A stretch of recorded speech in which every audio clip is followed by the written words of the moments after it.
Hello and welcome back to the Premier Injuries channel.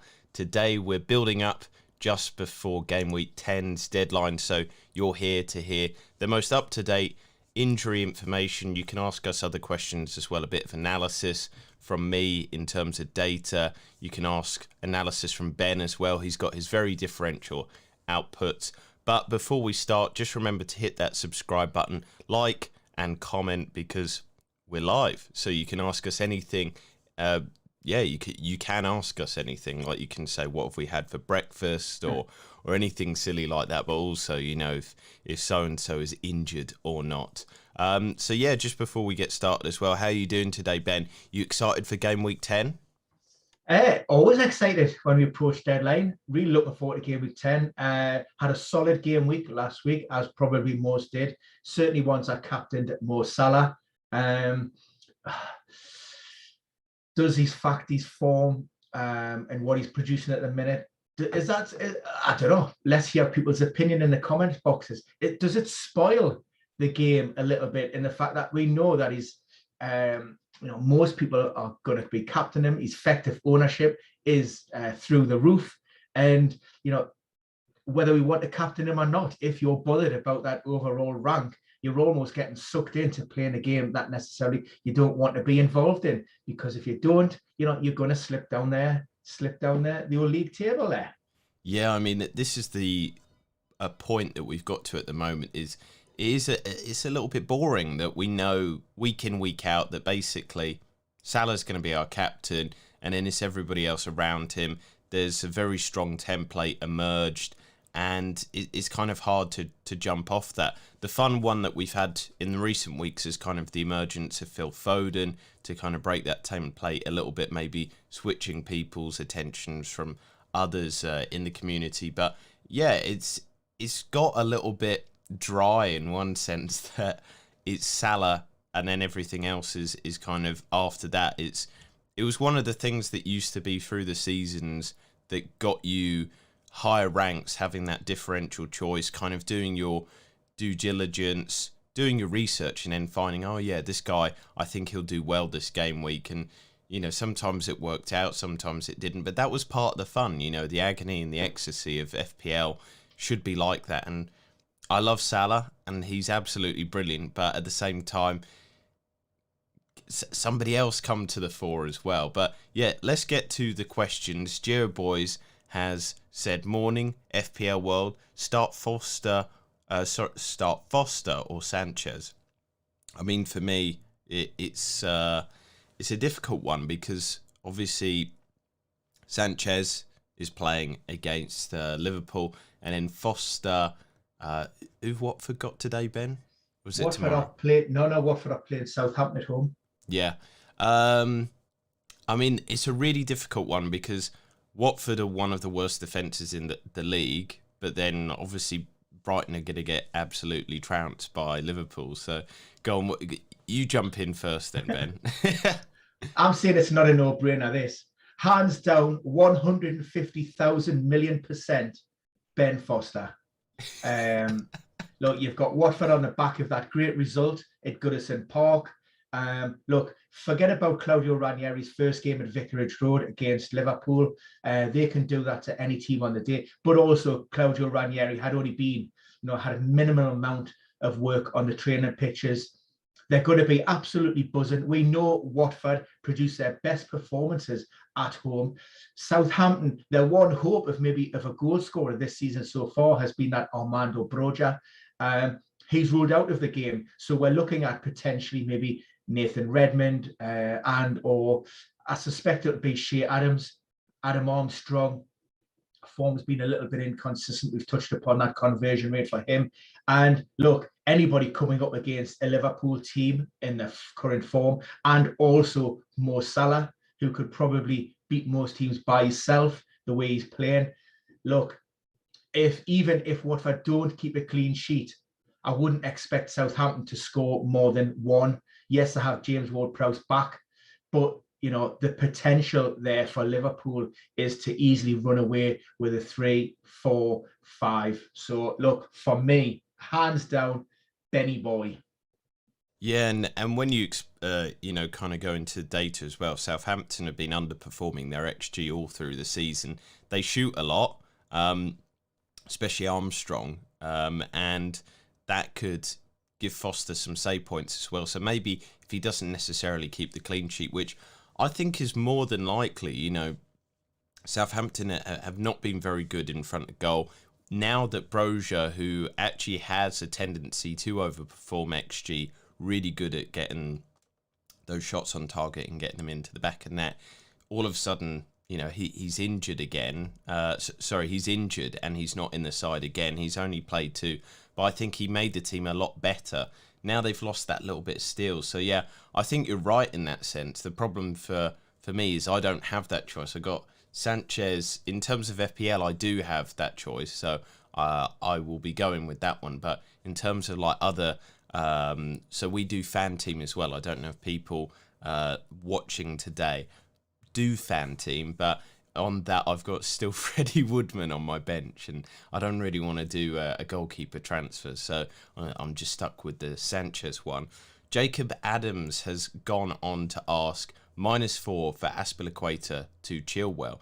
What do you think on that one, Ben? Because Azpilicueta this week is being kind of touch and go whether he will be fit for the weekend.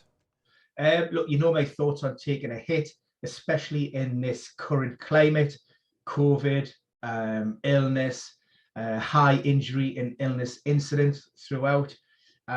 So I'm not one for taking those hits unnecessarily. I fully expect Azpilicueta to start. He's missed the last 2.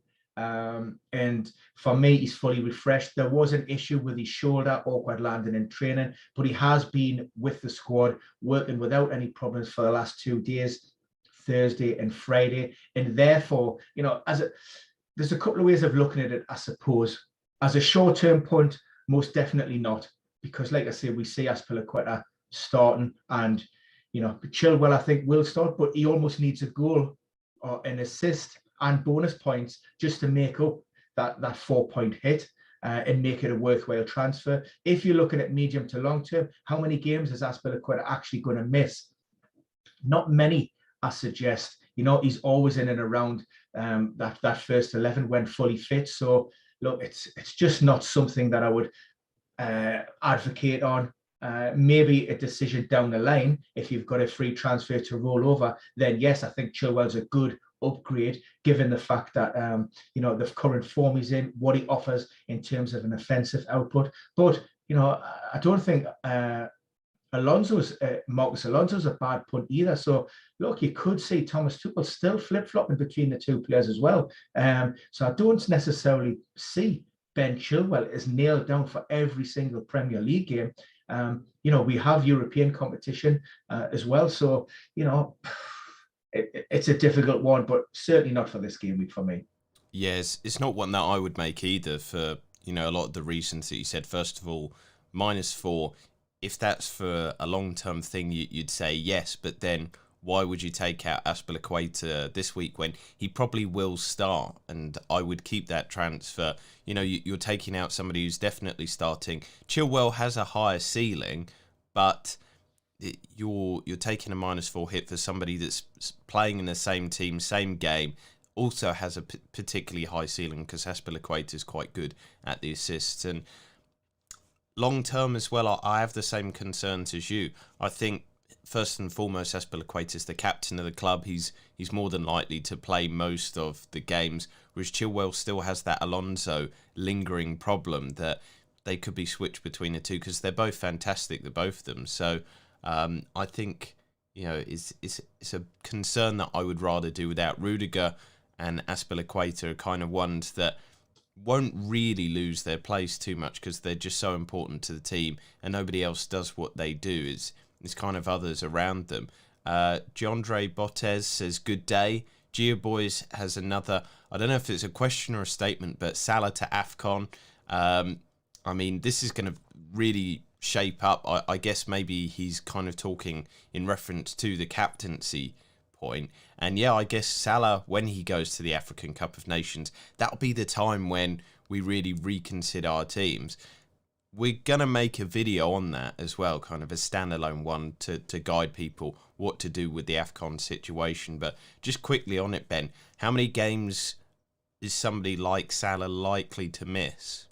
I mean, it all depends on the progression through the tournament. We know we have a winter break scheduled for that period as well. So in terms of Premier League games, it may not be very many at all. I've never done a lot of research into it yet, but I heard it at one point it may only be potentially 2 Premier League games. So if that's the case, then it's no great shakes really. But you then factor in maybe if the progression delayed talk, we don't know if there's going to be any change with regards to quarantine and red list countries and travel. So there's a lot of external influence and factors that could impact. If we have a lot of postponements maybe over Christmas, then the games may be rearranged within that sort of January block as well. So look, it's a little bit early to say, but it may not be as bad as we initially think. Yeah, and looking into it, the discussion point is that they're going to push the players hard up to the Chelsea game. Then, like you said, the winter break, and then they'll kind of hopefully be back around that Brentford game week 22. But it's all up in the air. Like you said, we'll kind of keep people up to date with it. As always, just stay subscribed to your channel because we'll give you the most up-to-date information. Ben, you're privy to that information, and you're not going to misguide a lot of people. There's fake news out there. There's a lot of people who kind of talk sensationalist, whereas we just kind of just give the news with no spin or anything on it. Bruce Print Screen, he's asked any news on Mbeumo. Now the difficulties when we have a press conference on Thursday, which we did from Thomas Frank, there is still a full session to come. Now, typically, when I've spoken to medical departments in the past, they have a rule set in place.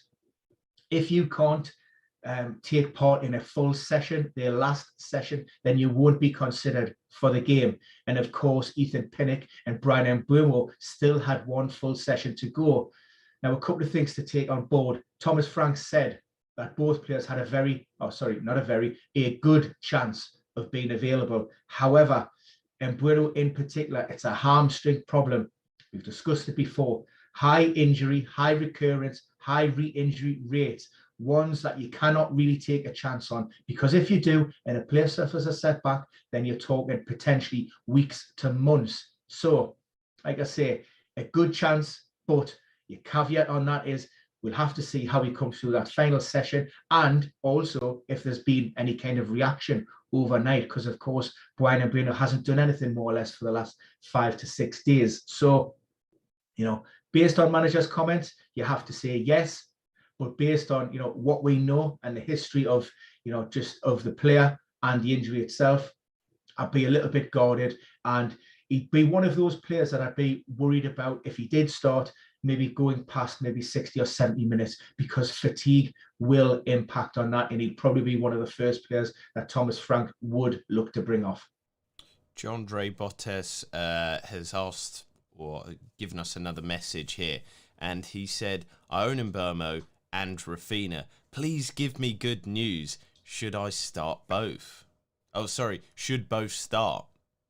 Well, look, I've touched on Mbeumo just there.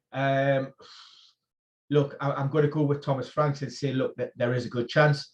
Do I expect him to complete 90 minutes? No. So that would be my thoughts there. With regards to Raphinha, again, Bielsa's been fairly optimistic since the beginning of the week that Raphinha could recover from that ankle problem he picked up against Wolves. So great news in that regard.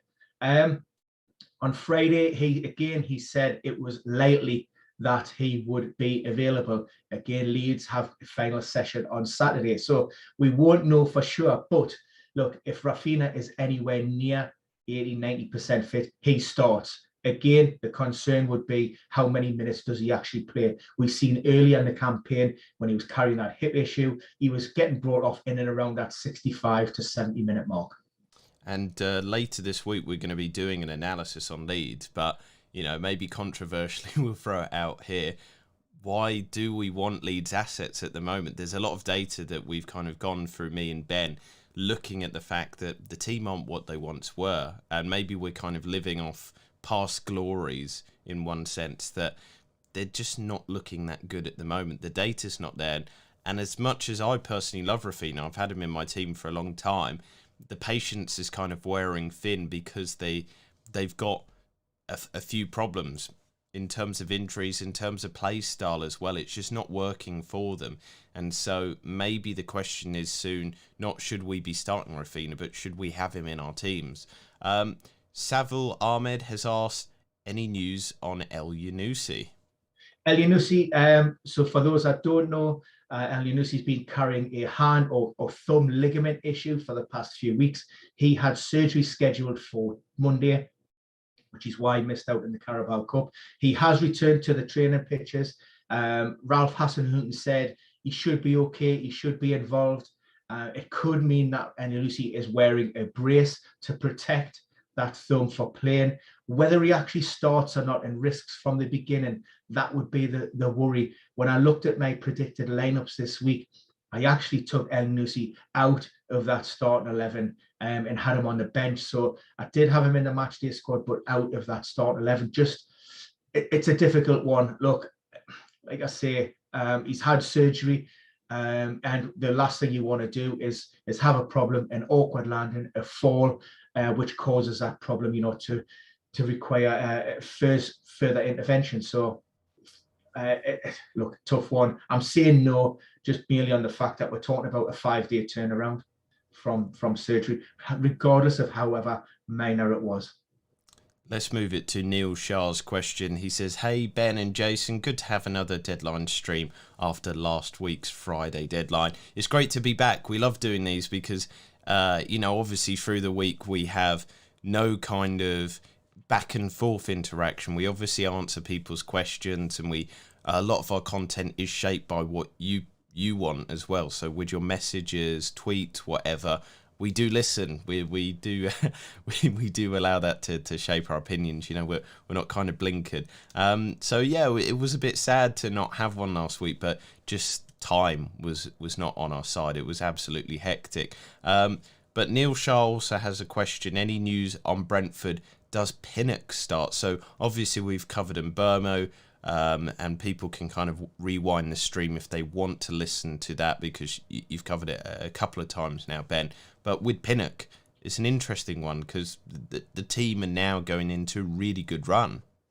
Yeah, I did touch upon the Pinnock injury ever so briefly there before. I'm a little bit more positive and confident about this one. This is an impact injury on the hip, and this goes back to, I think it was game week 6, when Ethan Pinnock scored against Liverpool and then was subsequently forced off just before half-time. So it's that problem that's being managed.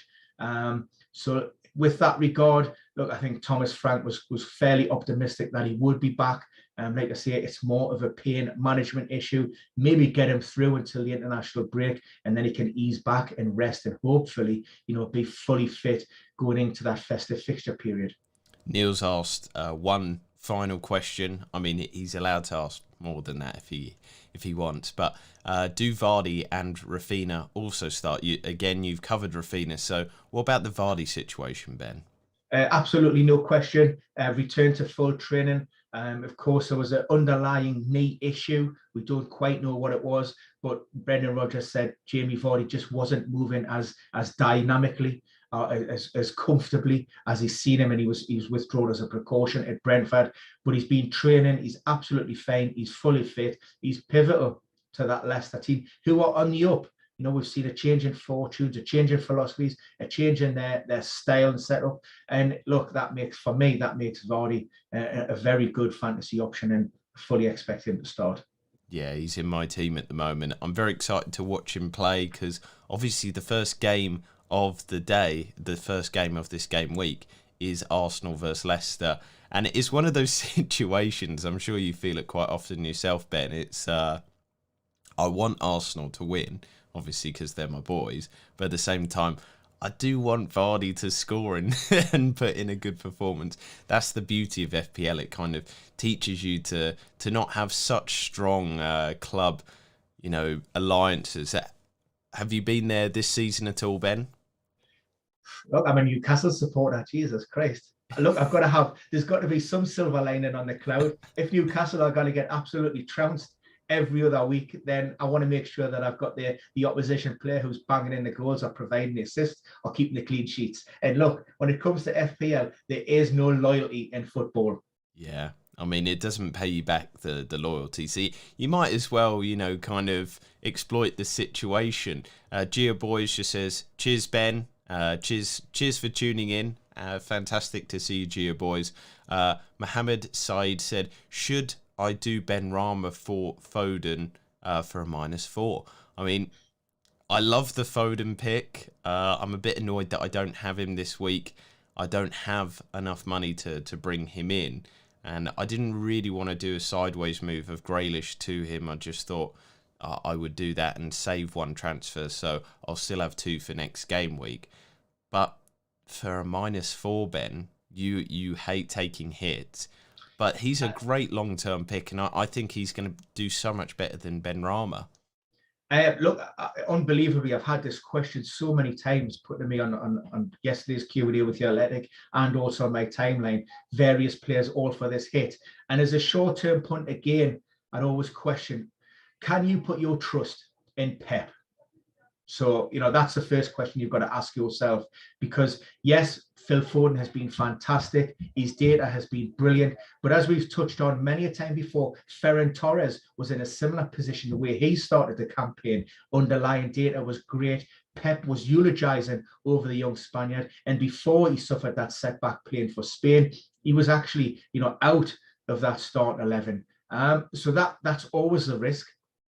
And yeah, look, I agree with you. Foden is very much an upgrade on Benrahma. Make the switch, but obviously go with an open mind and an understanding that sometimes, even this game week, potentially, I don't think so, but you never know with Pep. It could backfire. But if you're playing a medium to long-term game and you're looking to, you will recoup those points given the form that both City and Foden are in.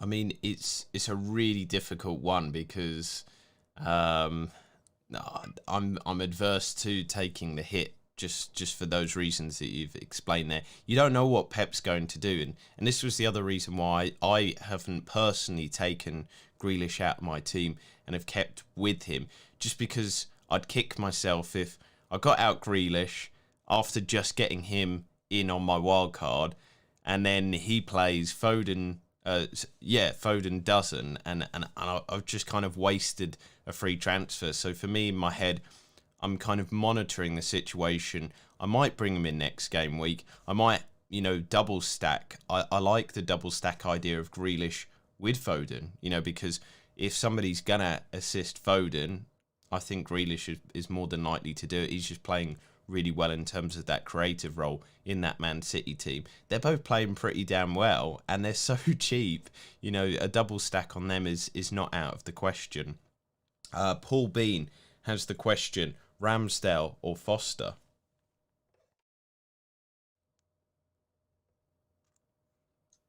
Almost forgot to take yourself off mute there. Look, this is a big one. I don't think either side will keep a clean sheet. It'll come down to who do I think will concede the most. I'm not convinced that Arsenal have turned the corner, although we have seen an upturn in results recently. For this particular game week,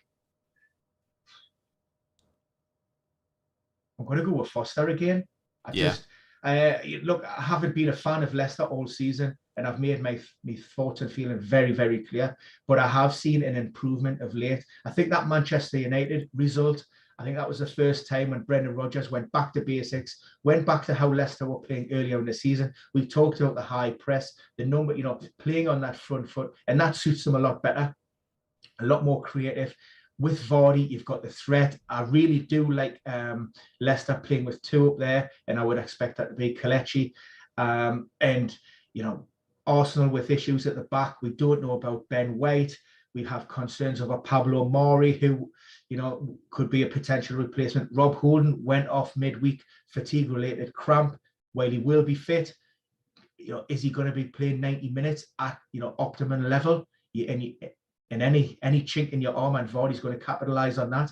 Kieran Tierney also a big doubt. So look, I think Leicester could get a couple of goals easily, and maybe I'm thinking Watford will concede one, and therefore I'm going to go with Benny Boy again.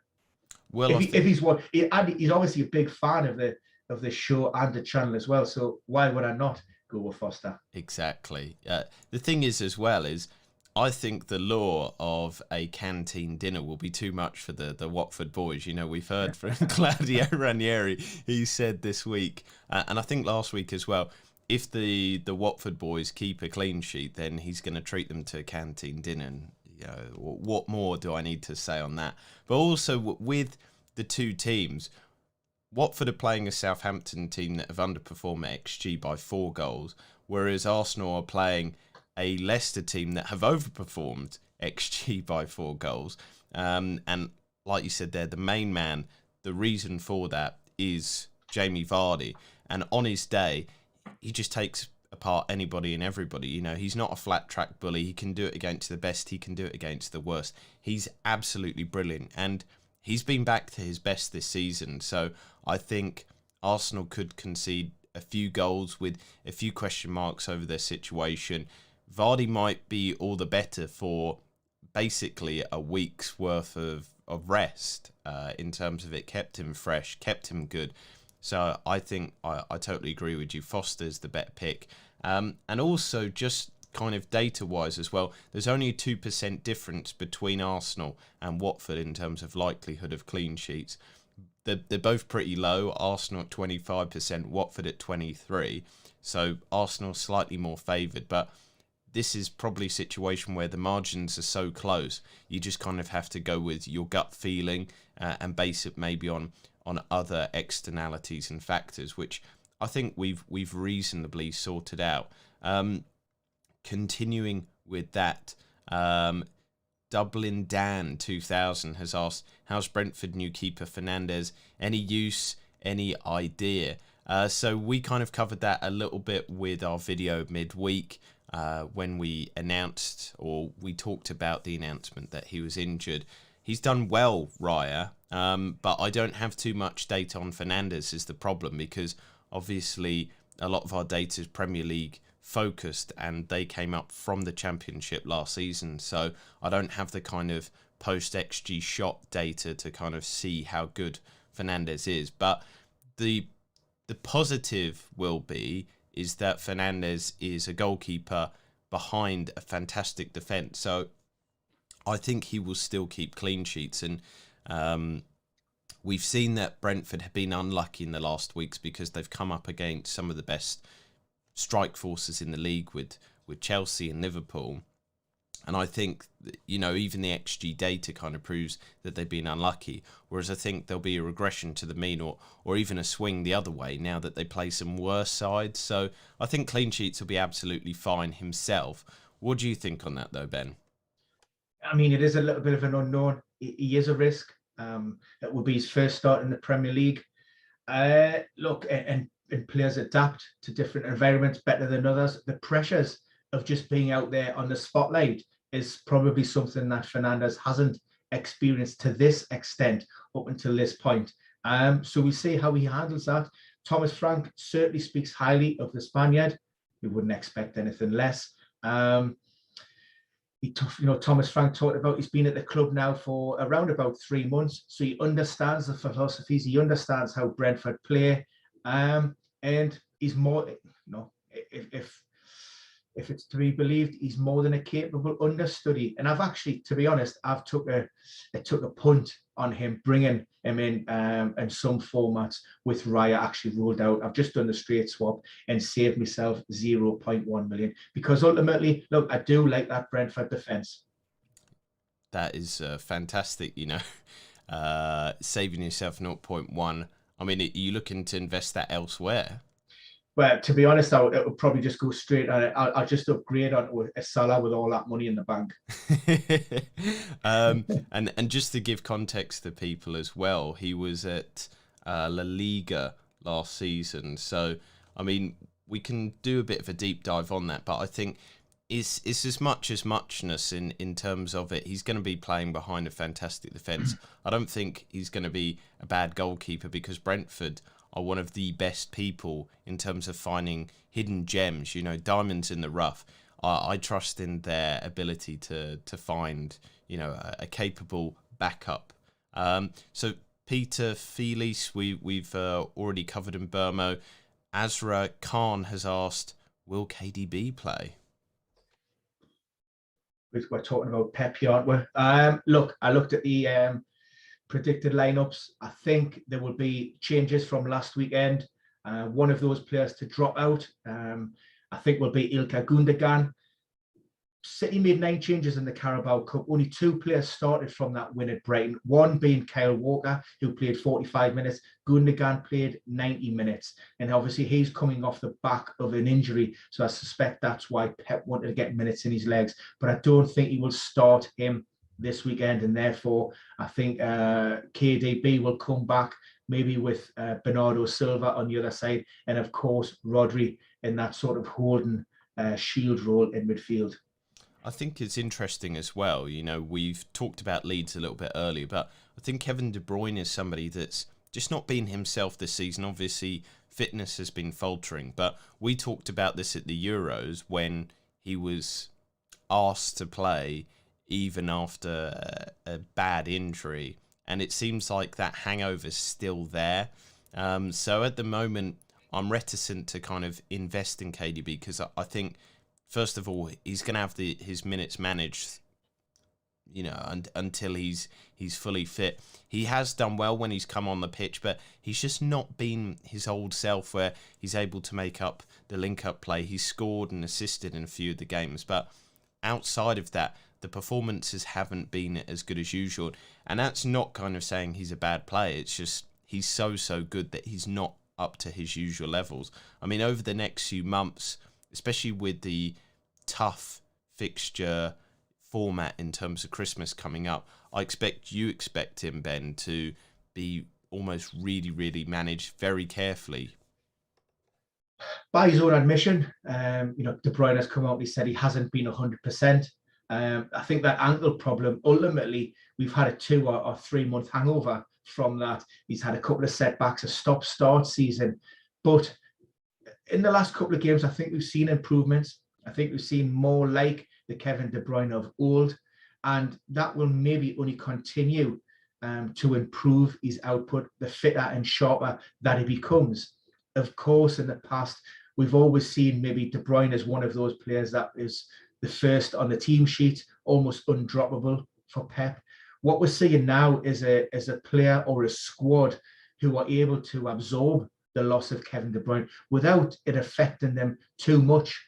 So the emphasis isn't all now on Kevin De Bruyne and whether he is 100% and whether we need to get him on the pitch. It's about Pep being able to pick and choose those matches around the opposition and protect the player. So, that's a worry. And when you're talking about, such a premium player at a very high price point, then you want assurances with that start 11, and maybe you're not getting them with Kevin De Bruyne at this moment in time. So that would be my only worry. Yeah, the Pep roulette almost seems to have expanded to Kevin De Bruyne, but rightfully so, because there is all those question marks over his fitness going forward. I'm going to give shout outs to the next people because they've asked questions, but there are on topics that we've already covered. So Junie Gasson, Partha Banerjee, we've got Sheriff Gabba, we've got Idris Thomas Jones. So we're going to move it on to Dev and his question. Any update on Markel of Wolves? Thank you. Well, in respect of he's actually out of this week, so I expect Dinnery to start on that left-hand side of midfield again.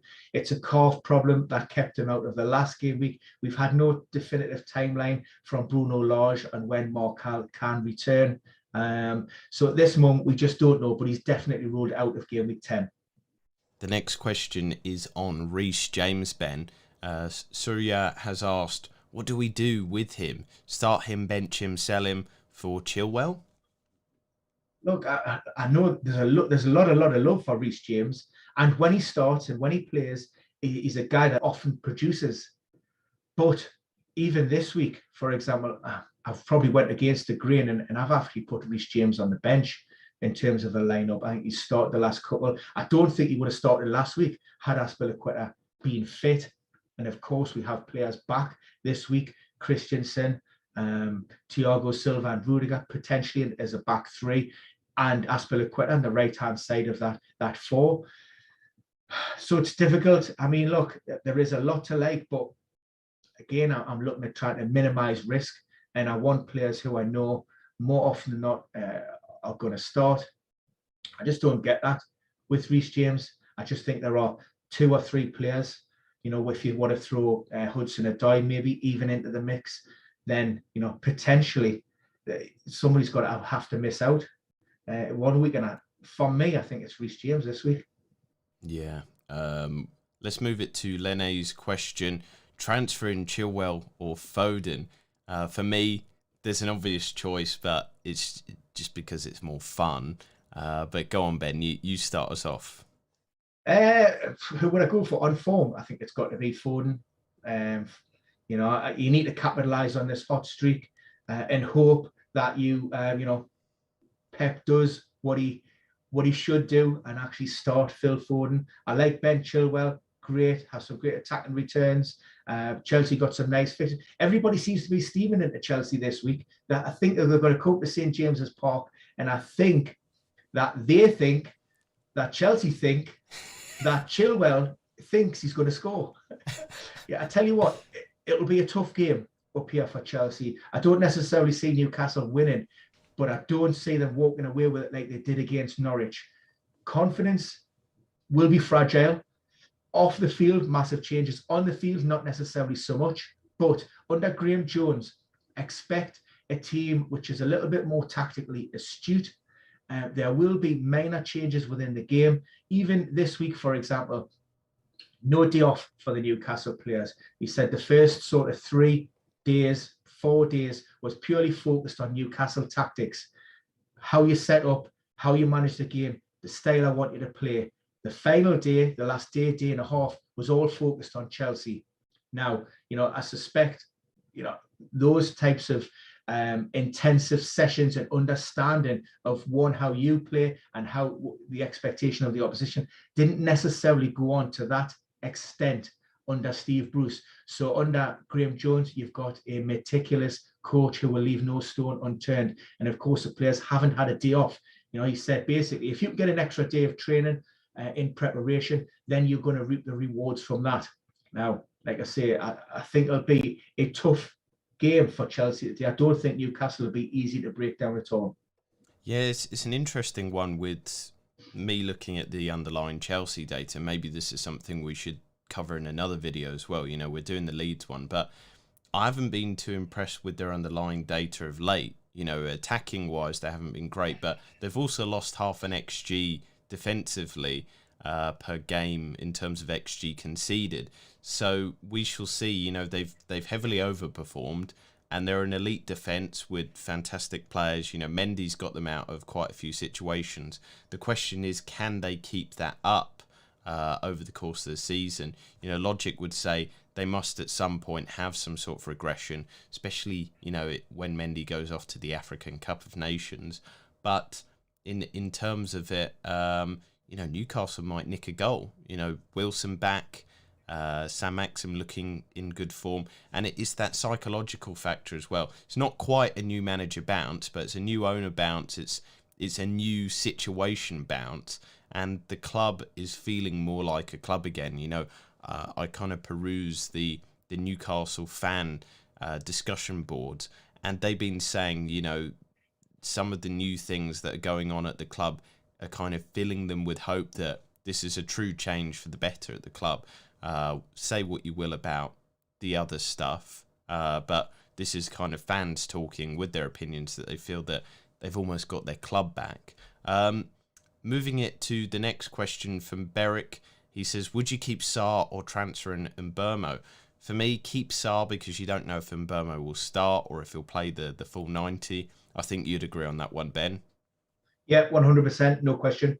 Foden or Grealish? I think we've said this before. Foden, really, he's in fine form. Another thumbs up. Oh, I got a double thumbs up. Thumbs up, friend. In terms of it, Joel B says he thinks Leeds will bounce back soon. They've got the capacity. We're just saying that the data's not there.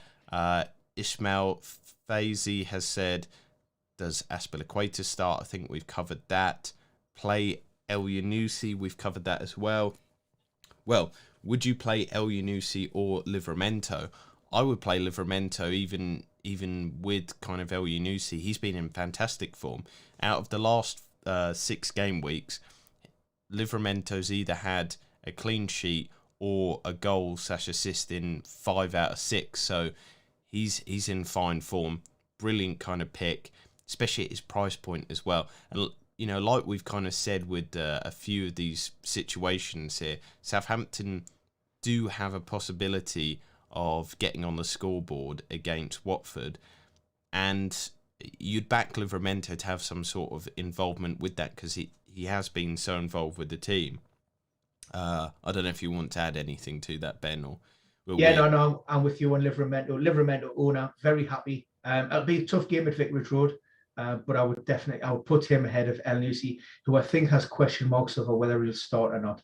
Yeah, I'm just going through these quite quickly because obviously time is of the essence. 5 minute countdown. 5 minute countdown. I've got to pick my team. Yeah. This is how late we leave it because any injuries, any updates, that's how we roll here at Premier Injuries. Gilgamesh says, hi guys, kept hearing about Ben in the Twitter bubble. Hopefully it was all positive stuff.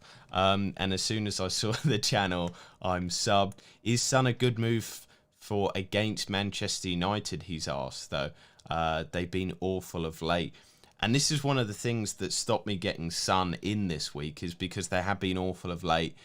As good as Son is, I'm like a data person. And so I think, do I get in Foden? Do I get in him instead of Son? Because the data's so good for him. And I would go Foden over Son every day at the moment, just because the data, the team, yes, obviously Son definitely starts, whereas Foden doesn't. But the ceiling seems so much higher, and if Foden does start, then you're not as worried. Whereas Son, you're kind of hoping that he does well in a bad situation. Manchester United been absolutely dreadful, but even with that, Tottenham have just not been able to break down a lot of teams, and they got very lucky against Newcastle. Recently we were kind of saying that. Would you agree with that, Ben? Yeah, 100%. Look, everybody's piled into Ollie, quite rightly so, after last weekend's thrashing by Liverpool. Now it's time for the players to stand up and be counted. We will see if the players are backing Ollie this weekend. And they could come out, if they support the manager and if they want him to stay at the helm, at the wheel, then we could see a big performance from United. I would be more concerned if United were coming up against a decent side, but Tottenham aren't that at all. And it's almost one of those big-ish games against a big-ish club with a big-ish reputation, but really they've been pretty poor under Nuno. And I think that will suit Ollie. I think that will suit United. And it wouldn't surprise me if United went on and took 3 points in that game. Ooh. I was going to say it's probably a 0-0 ball. They'll probably both go out there, almost a mutual understanding that it will help both managers to kind of bore it out. And then Ole will be back at the wheel and Rio Ferdinand will slap another contract on the table. He'll get everybody to sign it. Let's have a look. Who else? Antonio and Townsend to Foden and Gelhert. Antonio's in absolutely great form. I wouldn't get him out my team. Townsend, not so good. But I hope that's also not for a hit. I just wouldn't get rid of Antonio at the moment against a pretty porous Aston Villa. I guess the question is, who do you think is going to do better, Antonio or Foden? But then also, you've got a definite starter in Townsend, whereas Geldert, is he going to play?